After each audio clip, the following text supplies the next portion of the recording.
అందరికీ నమస్కారం. ఈరోజు మనం అధికారం, కరుణ మరియు హృదయం మధ్య జరిగే సంఘర్షణ గురించి లోతుగా పరిశీలిద్దాం. మత్తయి సువార్త 12వ అధ్యాయం కేవలం ఒక పాత కథ మాత్రమే కాదు. ఇది మన జీవితాలకు, మన నిర్ణయాలకు కూడా వర్తించే ఒక లోతైన పాఠం. పదండి, ఈ అధ్యాయంలోని కీలక ఘట్టాలను చూద్దాం. ఒక నియమం, అది కరుణ కన్నా ముఖ్యమా? చూడండి, ఈ ఒక్క ప్రశ్న చుట్టూనే ఈ అధ్యాయం మొత్తం తిరుగుతుంది. ఇది కేవలం ఒక మతపరమైన ప్రశ్న కాదు, మన రోజువారీ జీవితంలో కూడా మనం ఎదుర్కొనే ఒక నైతిక సవాలు. సరే, అసలు ఈ వివాదం ఎక్కడ మొదలైంది చూద్దాం. మొదటి భాగం, విశ్రాంతి దినంపై వివాదం. ఒక చిన్న సంఘటన ఎలా ఒక పెద్ద మతపరమైన వాదనకు దారితీసిందో గమనిద్దాం. అంతా చాలా మామూలుగానే మొదలయింది. ఊహించుకోండి, విశ్రాంతి రోజు. యేసు శిష్యులు ఆకలితో ఉన్నారు.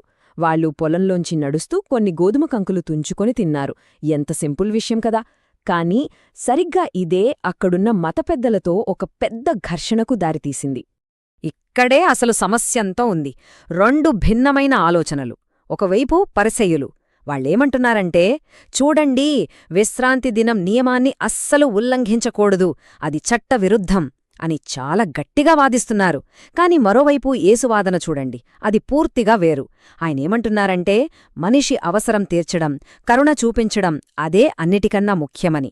అంటే ఇది అక్షరాలా నియమానికి, మానవత్వానికి మధ్య జరుగుతున్న పోరాటమనుమాట.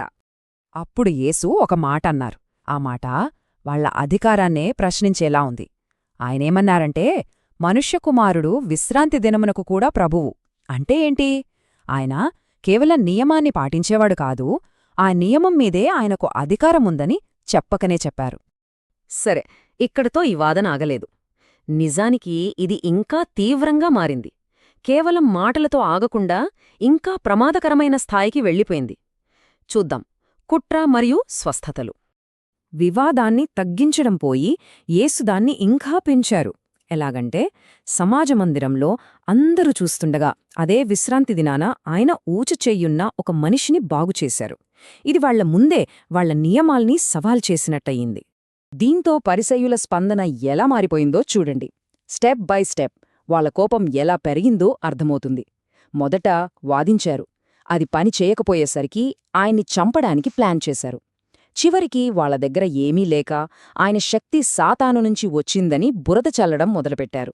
చూడండి, ఒక చిన్న వాదన ఎక్కడినాకా వెళ్ళిందో. ఇంత గొడవ జరుగుతున్నా యేసు మాత్రం నిశ్శబ్దంగా అక్కడ్నుంచి వెళ్ళిపోయి తన పని తాను చేసుకుంటూ వెళ్లారు. అంటే స్వస్థతలు చేస్తూనే ఉన్నారు.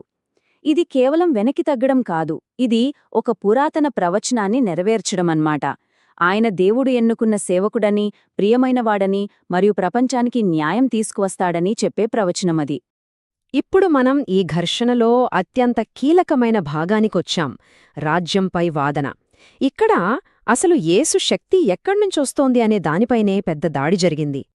యేసు ఇంకో అద్భుతం చేసిన తరువాత, అంటే కళ్ళు కనపడని, మాట్లాడలేని ఒక వ్యక్తిని బాగుచేసిన తరువాత, పరిసయ్యులు వాళ్ల దగ్గరున్న చివరి అత్యంత తీవ్రమైన ఆరోపణ చేశారు. అదేంటంటే, ఆయన సాతాను శక్తితోనే దయ్యాలను వెళ్లగొడుతున్నాడని. దీనికి యేసు ఇచ్చిన సమాధానం చూడండి, చాలా సింపుల్ లాజిక్. ఆయన అన్నారు, తనకు తానే విరోధంగా ఉన్న ఏ రాజ్యమైనా నిలబడదు కదా. ఒకవేళ సాతానే సాతానును వెళ్లగొడితే వాడు తనను తానే నాశనం చేసుకున్నట్టు కాదా అని. ఎంత సూటిగా ఉందో చూడండి ఆయన జవాబు. అయితే అసలు నిజమేంటి? ఆయన శక్తి ఎక్కడ్నుంచొస్తోంది? ఆయనే స్పష్టంగా చెప్పారు. ఒకవేళ నేను దేవుని ఆత్మశక్తితో దయ్యాలను వెళ్లగొడుతుంటే దాని అర్థం దేవుని రాజ్యం మీ మధ్యకు వచ్చేసింది అని. ఇది కేవలం ఒక అద్భుతం కాదు, ఒక కొత్త యుగం మొదలైందని చెప్పే సూచన. ఆ తర్వాత ఆయన చాలా తీవ్రమైన హెచ్చరిక చేశారు. మనుషుల్ని విమర్శించడం, వాళ్ల మాటల్ని తప్పుపట్టడం ఇవన్నీ క్షమించబడొచ్చు, కాని దేవుని ఆత్మ చేసే మంచి పనిని కళ్లారా చూసి దాన్ని ఇది దుష్టశక్తి పని అని అనడం మాత్రం క్షమించరానిది అన్నారు. ఎందుకంటే అది దేవుడి మంచితనాన్ని పూర్తిగా తిరస్కరించినట్లే కదా. సరే, ఇప్పటిదాకా బయట జరుగుతున్న గొడవను చూశాం కదా.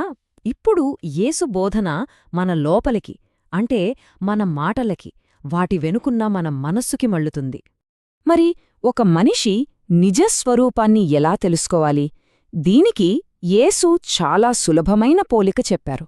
చెట్టును దాని పండ్లను బట్టే కదా మనం గుర్తిస్తాం, అలాగే మన మాటలే మన హృదయానికి ఫలాలు.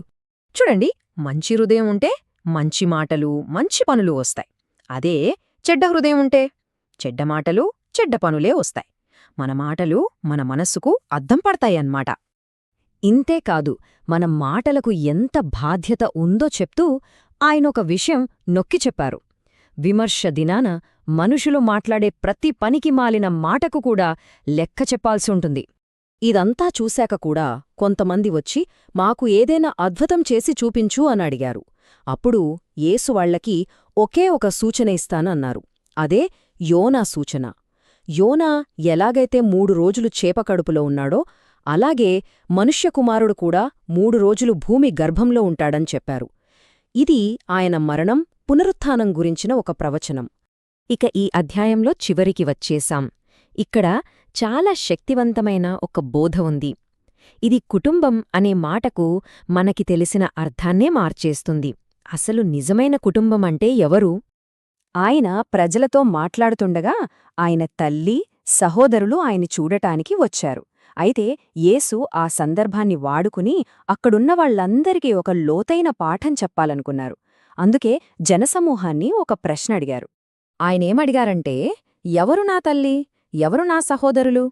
ఒక్కసారి ఆలోచించండి. ఈ ప్రశ్న మనందర్నీ కుటుంబమంటే ఏంటి అని మళ్ళీ ఆలోచింపజేస్తుంది. ఇక ఆయన చెప్పిన సమాధానం, అది కుటుంబం అనే మాటకు ఒక కొత్త అర్థాన్నిచ్చింది. ఆయనేమన్నారంటే, పరలోకంలో ఉన్న నా తండ్రి చిత్తాన్ని ఎవరు చేస్తారో వాళ్లే నా సహోదరుడు, నా సహోదరి, నా తల్లి. అంటే రక్త సంబంధం కన్నా ఆధ్యాత్మిక బంధమే గొప్పదని చెప్పారు. ఇది మనల్ని ఒక చివరి ఆలోచనతో వదిలేస్తుంది. మన సంబంధాలు కాదు, మన చేతలే మన నిజమైన కుటుంబాన్ని నిర్ణయిస్తే మరి మన జీవితాల ఫలం మన గురించి ఏం చెబుతుంది?